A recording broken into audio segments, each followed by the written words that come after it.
नमस्कार दोस्तों, आपके अपने चैनल गियर योर फंड में आपका स्वागत है। दोस्तों, मार्केट 24,000 को भी तोड़कर नीचे आ गई और बुरी तरीके से क्रैश हुई है मार्केट। और आगे क्या होगा, क्या अभी और बड़ी गिरावट होना बाकी है? यही समझते हैं दोस्तों कि इसकी क्या वजह रही। दोस्तों, सबसे बड़ी वजह तो जापान है और एक यूएस की इकनॉमी। जापान सबसे बड़ी वजह क्यों है?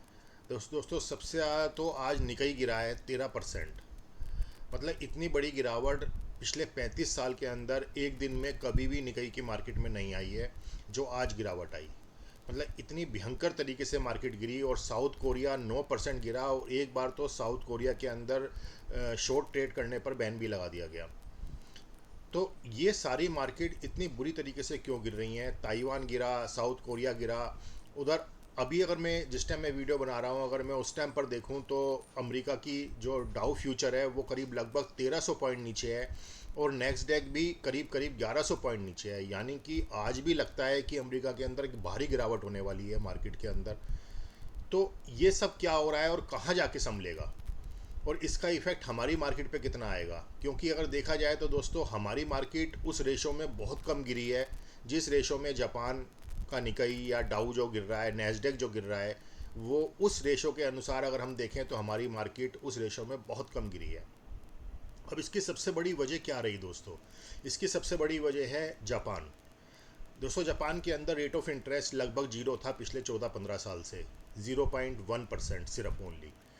तो वहाँ क्या हो रहा था दोस्तों कि वहाँ जब ये रेट ऑफ इंटरेस्ट जीरो था तो एक येन कैरी ट्रेड जो है वहाँ पर बहुत पॉपुलर हो रहा था।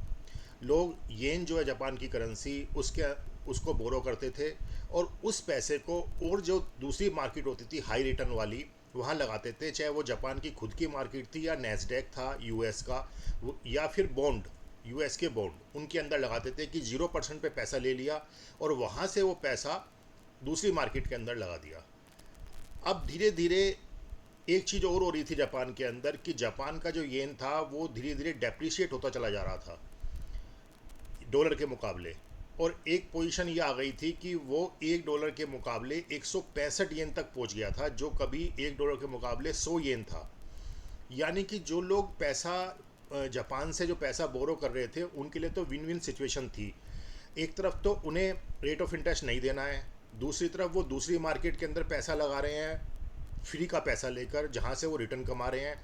तीसरा, उन्हें जब वो पैसा वापस करना है तो वो येन में ही वापस करना है और येन डॉलर के मुकाबले डेप्रिशिएट हो रहा है। जो कमा के लाएंगे वो डॉलर में कमा के लाएंगे और देना है उन्हें येन के अंदर। तो उनके लिए बहुत अच्छी विन विन पोजीशन चल रही थी। तो इसलिए जो ये येन कैरी ट्रेड था ये बहुत ज़्यादा पॉपुलर हो रहा था जापान के अंदर। अब अचानक क्या हुआ दोस्तों? अचानक ये हुआ कि किसी को उम्मीद नहीं थी कि जापान जो है वो रेट ऑफ इंटरेस्ट बढ़ा देगा। तो अचानक जो मार्केट के अंदर जो सिचुएशन बनी वो ये हुई कि जब जापान ने रेट ऑफ इंटरेस्ट बढ़ा दिया अचानक, तो अब उल्टा होना शुरू हो गया कि येन जो है वो एप्रिशिएट होना शुरू हो गया। एक तो जिन्होंने पैसा बोरो किया है उनको रेट अब वहाँ पर रेट ऑफ इंटरेस्ट देना पड़ेगा। दूसरा, येन जो है वो एप्रिशिएट होना शुरू हो गया। मतलब जो येन 165 तक पहुंच गया था $1 के मुकाबले, आज वो घटकर 142 आ गया। यानी कि उन्हें दोनों तरफ से अब नुकसान होगा। अब उन्होंने जो नैस्डैक के अंदर पैसा लगाया हुआ है उधर जो है सिचुएशन ये है कि वहाँ पर रेट कट होने वाला है। तो वहाँ से भी जो अगर उन्होंने बॉन्ड डील में पैसा लगाया है, बॉन्ड डील में पैसा लगाया है, तो वहाँ पर भी उन्हें रेट अब कम मिलेगा। तो अब क्या हो रहा है कि वो दूसरी मार्केट से पैसा खींचा जा रहा है, पैसा वो निकाल रहे हैं वहाँ से कि जिससे कि वो बैंक ऑफ जापान को पैसा वापस कर सकें। क्योंकि अब उन्हें एक बात और समझ में आ गई है कि अब जापान के अंदर रेट ऑफ इंटरेस्ट जो है वो रेगुलर बढ़ेगा। मतलब अब ऐसा नहीं होगा कि 14-15 साल से जैसे रेट ऑफ इंटरेस्ट नहीं था, 0% रेट ऑफ इंटरेस्ट था, तो वो सिचुएशन शायद अब नहीं रहेगी जापान के अंदर। तो ये एक जो इतना बड़ा क्राइसिस जो आया है, जो ये चीज़ हो रही है, वो इस वजह से हुई है। ऐसा कहीं कुछ नहीं है कि कोई रिसेशन आ गया है या कुछ है। जापान की जो डाटा आया है वो ठीक है, थोड़ा डाटा ज़रूर ख़राब आया है, मगर वो रिसेशन वाली बात नहीं हो सकती। मगर जो ये जो अमेरिका का जो डाटा आया है वो ज़रूर थोड़ा सा ख़राब आया है। मगर जो रिसेशन वाली बातें हो रही हैं, जो मैंने कल भी वीडियो बनाया था और जिसके अंदर ये बात बोली थी कि लोगों को इतना पैनिक में किया जा रहा है कि मार्केट 20,000 21,000 पे चली जाएगी, तो उसके पीछे जो वजह है वो ये है। अब हमारी मार्केट कम क्यों गिरी और वहाँ की मार्केट ज़्यादा क्यों गिर रही है? क्योंकि देखो दोस्तों, हमारी मार्केट जो है वो अब बहुत ज़्यादा डोमेस्टिक पे आ गई है, डोमेस्टिक इन्वेस्टर पे डिपेंड हो गई है हमारी मार्केट। हमारी मार्केट में अब ऐसा नहीं है कि बाहर का फॉरेन इन्वेस्टर बहुत ज़्यादा लगा हुआ है। अगर अभी भी अगर डाटा देखें तो एफ आईज और डी आईज लगभग बराबर पे आ गए हैं, जो एक टाइम डबल से भी ज़्यादा हुआ करते थे।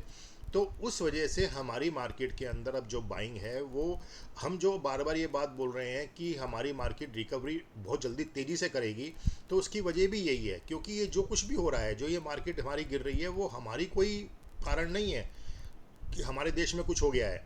ये ग्लोबल क्यूज़ की वजह से हमारी मार्केट गिर रही है, और जैसे ही वहाँ कोई पॉजिटिव न्यूज़ होगी तो शायद रिकवरी भी हमारे यहाँ तेज़ होगी। आज जैसे दोस्तों, अब क्या हो सकता है?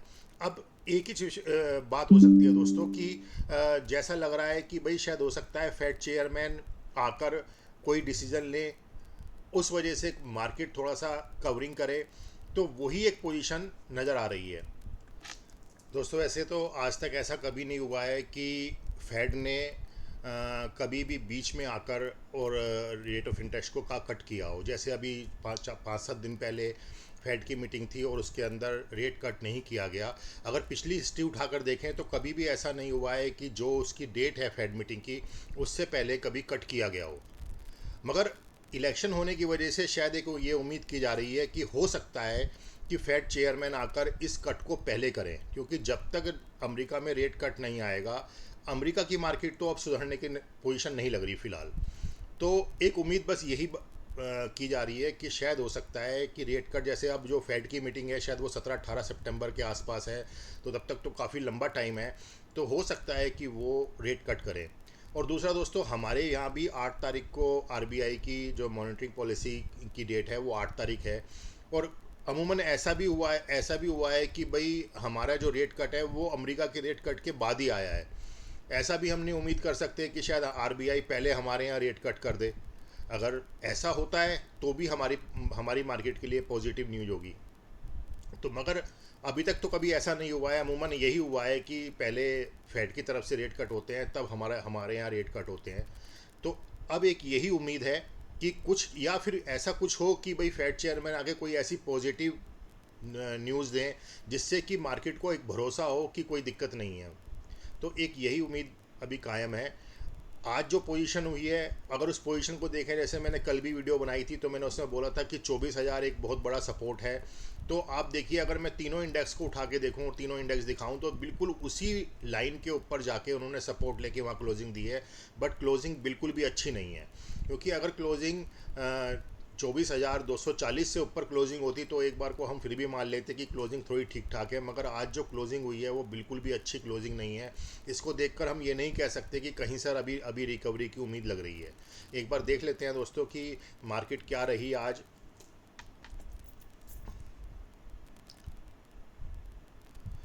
देखिए दोस्तों, ये है हमारा मिड कैप का चार्ट, निफ्टी मिड कैप का। आप अगर मेरा कल का वीडियो भी देखेंगे तो ये एक लाइन ड्रॉ थी, जिस लाइन के ऊपर ही ये मार्केट ने क्लोजिंग दी है। इससे नीचे गई है मिड कैप निफ्टी और यहीं क्लोजिंग दी है। मगर इसके अंदर भी मैंने कल भी बोला था कि इसके चांसेस हैं कि 53,000 पर भी आ जाए। ये जो रेड लाइन है बिल्कुल आ सकता है मिड कैप, क्योंकि मिड कैप के अंदर जितनी तेज़ी से मिड कैप बढ़ता है उतनी तेज़ी से मिड कैप गिरता भी है। अगर हम निफ्टी की बात करें तो निफ्टी की क्या पोजीशन रही है दोस्तों, देखो ये है निफ्टी का चार्ट। अब कल भी हमने ये बात बोली थी कि पहला सपोर्ट तो उसका ये 24,480 के आसपास रहेगा। मगर आज मार्केट खुली ही उससे नीचे और मार्केट ने 24,000 को भी एक बार क्रॉस किया और उसके बाद इस रेड लाइन से ऊपर ही क्लोजिंग दी है। अब अगर आज यूएस की मार्केट नहीं संभली तो ये भी एक, मैं आपको कह सकता हूँ कि कल मार्केट फिर गैप डाउन ओपनिंग करेगी। 250-300-400 पॉइंट हो सकता है नीचे ओपनिंग हो। और अब जो जाके 23,300 के आसपास जो ये लाइन है, यहाँ अगर कोई सपोर्ट मिलती है तो यहाँ मिल सकती है सपोर्ट। अदरवाइज अब तो सारी सिचुएशन ये ग्लोबल मार्केट के ऊपर है कि ये मार्केट क्या करती हैं। अगर हम स्मॉल कैप की बात करें दोस्तों, तो स्मॉल कैप की क्या पोजीशन रही वो भी देख लेते हैं। आप देखिए कल जब हमने स्मॉल कैप की भी बात करी थी तो देखिए, आप देखिए ये एक लाइन थी जो मैंने बोला था कि फर्स्ट सपोर्ट यहाँ और सेकंड यहाँ, इस सेकंड सपोर्ट के ऊपर ही जाकर स्मॉल कैप ने भी क्लोजिंग दी है। और अब इसका जो नीचे है वो 17,600 17,500 इसका अगला सपोर्ट है। मगर अभी फ़िलहाल जब ग्लोबल क्यूज़ इस तरह के होते हैं तो कोई शायद सपोर्ट काम भी नहीं करता। अभी तो फ़िलहाल कुछ नज़र नहीं आ रहा। अभी तो ऐसा लग रहा है कि जब तक अमेरिका की मार्केट नहीं संभलेगी तब तक हमारी मार्केट के अंदर वो पोजीशन नहीं बनेगी। बट इतना ज़रूर है दोस्तों कि हमारी मार्केट उस रेशो में नहीं गिरेगी जितना जापान, कोरिया, ताइवान या ये गिर रहे हैं, यूएस की मार्केट गिर रही है। तो इतना पैनिक होने की ज़रूरत नहीं है। अगर हम इन्वेस्टर हैं तो हमें पैनिक होने की ज़रूरत नहीं है, बल्कि पैसे को संभाल के रखने की ज़रूरत है। ये एक मौका मिलेगा हमें, जो मौका हम पहले अगर खो गए थे, 6 महीने बाद ज़रूर ये एहसास होगा कि शायद हमने इस मौके को छोड़ दिया या हमने इस मौके का फ़ायदा नहीं उठाया।